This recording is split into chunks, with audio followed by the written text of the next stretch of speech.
ठाऊक आहे की विद्यमान सरकार जे महायुतीचं सरकार म्हणतात त्या सरकारच्या सगळ्या नेत्यांनी निवडणुकीपूर्वी गोरगरीब शेतकऱ्यांना आश्वासन दिलं, तुमचा पीक विमा योजना मिळेल, तुमचा 7/12 कोरा। राज्याचे मुख्यमंत्री आदरणीय देवेंद्र फडणवीस जेव्हा प्रचाराला फिरत होते तेव्हा ते सगळ्यांना एकच सांगत होते, तुमचा 7/12 कोरा कोरा कोरा। आम्ही कोरा करून त्यांनी आश्वासन दिलं होतं। पीक विमा योजना 1 रुपया पीक विमा योजना बंद झाली, आता लाडक्या बहिणींचा अर्ध्या बरखास्त करून टाकलं त्या योजनेमधून। आता 2100 द्यायचं तेही राहिलं।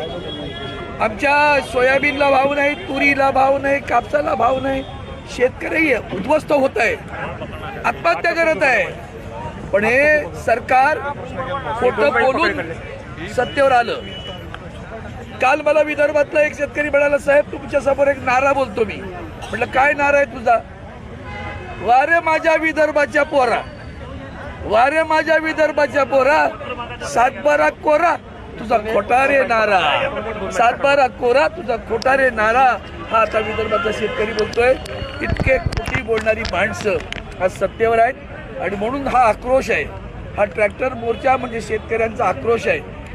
पश्चिम विदर्भातल्या सर्व जिल्ह्यात आज मोर्चा निघालेला आहे। बुलढाण्यामध्ये तेथूनचे आमचे संपर्क प्रमुख नरेंद्र खेडेकर, जालिंदर बुधवान, आमदार सिद्धार्थ कराड या सगळ्यांच्या नेतृत्वाखाली तो मोर्चा सुरू आहे। अकोल्यामध्ये देशमुख माननीय आमदार नेमक्या मागण्या काय काय सर? आणि आता इथं अमरावतीमध्ये माझ्यासोबत शिवसेनेचे उपनेते सूर्यवंशी आहेत, आमदार आहेत, आमचे लवाटे आहेत, माजी खासदार आहेत, महिला आघाडीच्या पदाधिकारी आहेत, तर सगळे दोन्ही जिल्हा प्रमुख पराग गुर्दे, मनोज कुडू एवढे 3-3 हे तिघही आज इथं उपस्थित आहेत। प्रामुख्याने मागण्या काय तुमच्या? मला वाटतं आता मी बोलतोय रामाची सीता काय विचारली तुम्ही? 7/12 कोरा करा कोण म्हणाल होतं? तीच तर मागणी आहे ना। तुम्ही दिलेलं वचन पाळा, शेतकऱ्यांना रास्त भाव द्या, MSP देणार होतात तुम्ही। पीक विमा योजना 1 रुपया बंद केली ती सुरू करा। पीक विमा योजनेचे पैसे मिळाले नाहीत ते शेतकऱ्यांना द्या, या आमच्या प्रमुख मागण्या आहेत। आणि म्हणून हा अमरावतीमध्ये तर ऐतिहासिक पहिल्यांदा ट्रॅक्टर मोर्चा निघालाय, प्रचंड आक्रोश दिसतोय। 7ही जिल्ह्यात सुरू आहे। आता हे लोड उभ्या महाराष्ट्रात पसरेल एवढंच सांगतो।